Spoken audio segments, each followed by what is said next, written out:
down, look all around. Up in the air or on the ground. Come for a walk, come for a ride. There's so much to see, so come outside. We're useful in the bathroom. We're often on the floor.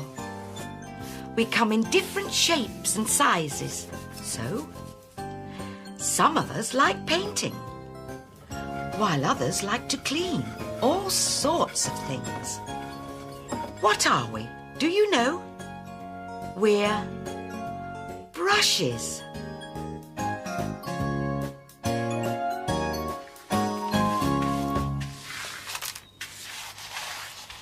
Hello, me dears. My sister Edie's coming round today, so I'm tidying up before she gets here. She's very fussy.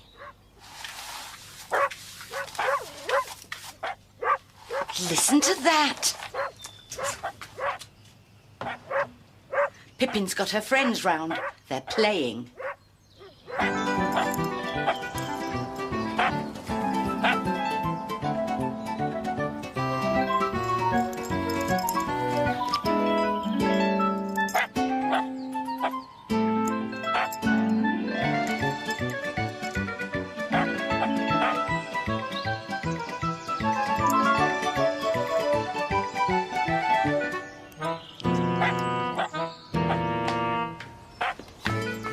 Pippin!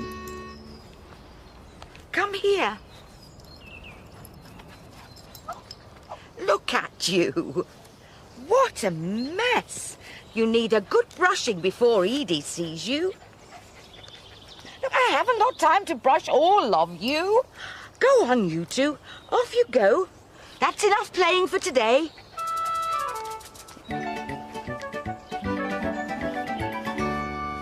Pippin enjoys this. Her brush has lots of bristles. They brush away the dirt and make her hair look neat and tidy, just like your hairbrush does.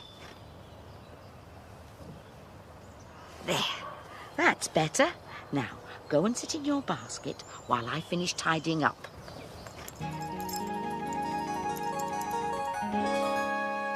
When there's cleaning to be done, there's a way to make it fun.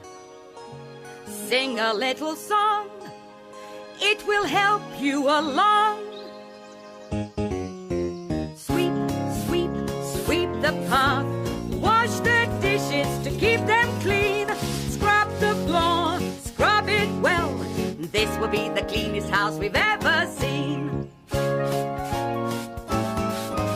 Sweep, sweep, sweep the floor.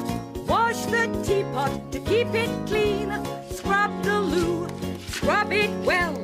This will be the cleanest house we've ever seen. Won't it, Pippin? Sweep, sweep, sweep the floor. Wash the dishes to keep them clean. Scrub the floor, scrub it well. And this will be the cleanest house we've ever seen.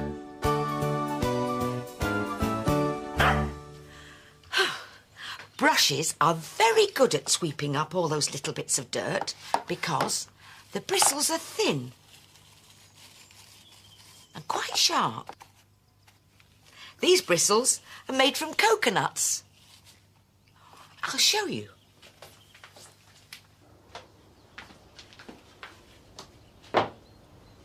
This is a coconut, and these are the coconut fibres which make the bristles on the brush. I remember the day I bought this brush.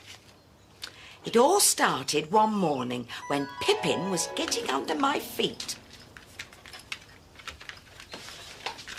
Oh! Oh! Oh! Oh! Oh! Oh, Pippin!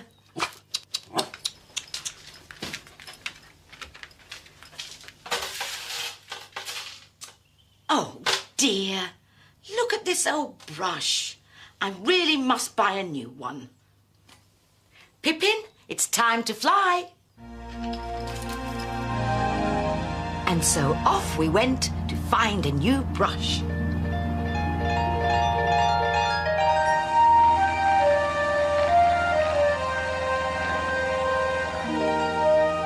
On the way, we flew over the seaside and saw lots of boats.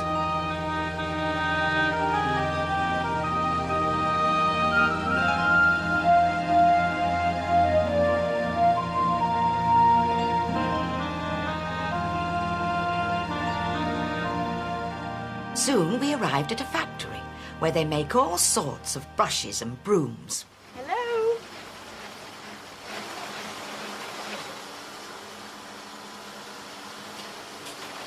I found some coconut fibres.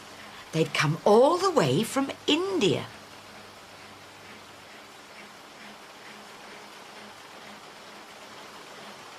They use a plastic base to hold all the fibres.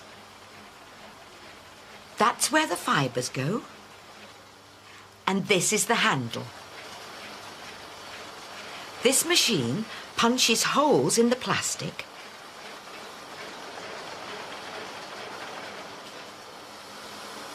Then it sticks clumps of fibres in the holes to make the bristles.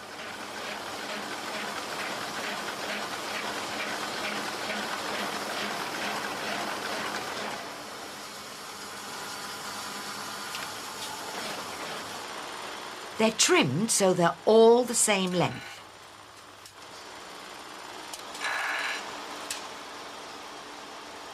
It was exactly the kind of brush I needed.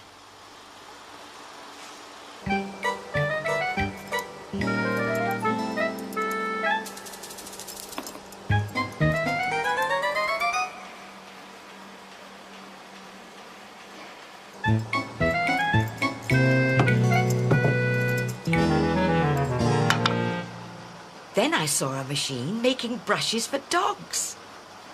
These fibres are made from PVC, a sort of plastic. They didn't grow like the coconut fibres. They were made by machine. This base is made of wood. Holes are punched in the wood, and the fibres are glued in the holes to make the bristles. The dog brushes have a strap to make them easier to hold. I decided to buy one for Pippin.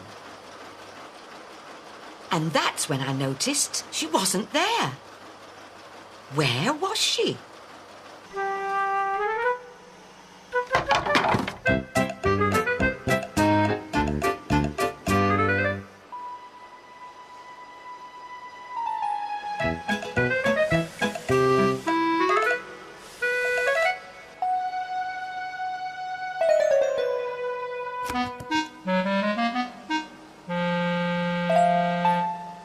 Then I spotted her, getting up to mischief by the look of it.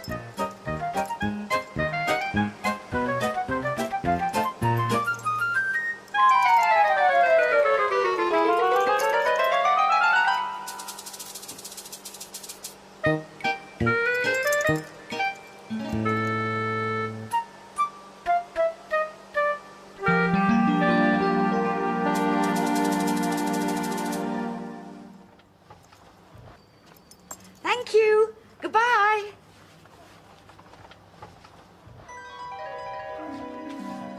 We only went out to buy one brush, but we came back with hundreds. Still, they've all been very useful.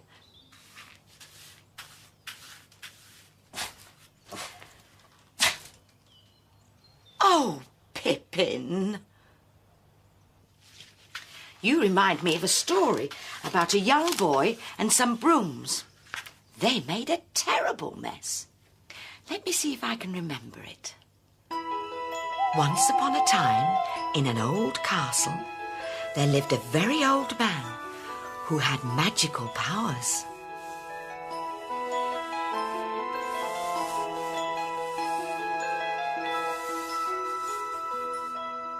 He had a young boy helping him. Well, he was supposed to help, but in fact he was very lazy. One day the old man told the boy to fill a big pot with water while he went out.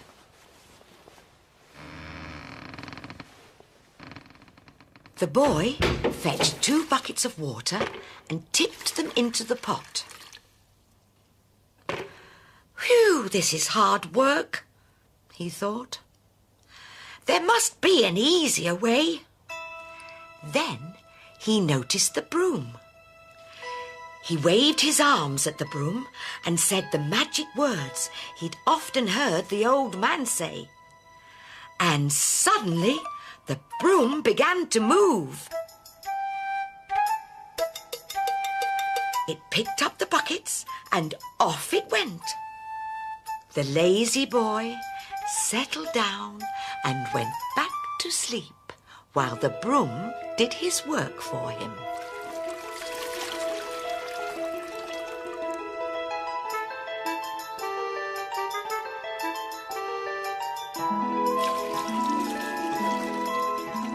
Suddenly, the boy woke up.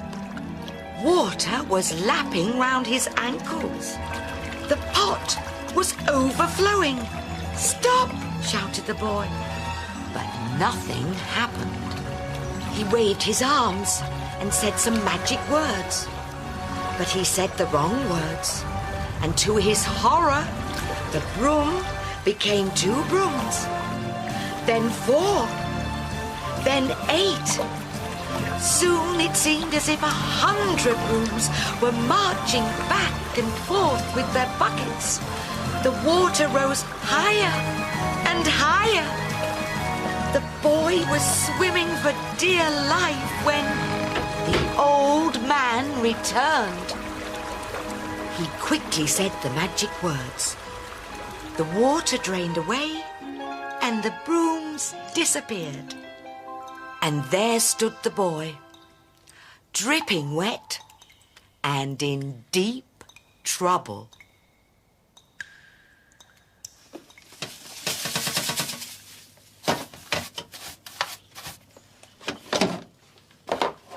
I wonder what happened to him after that. Oh, that'll be Edie.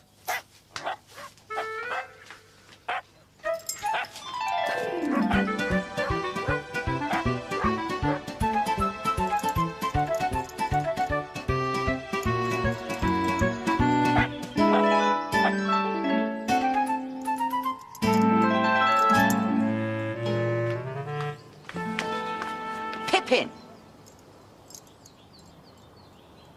You two again.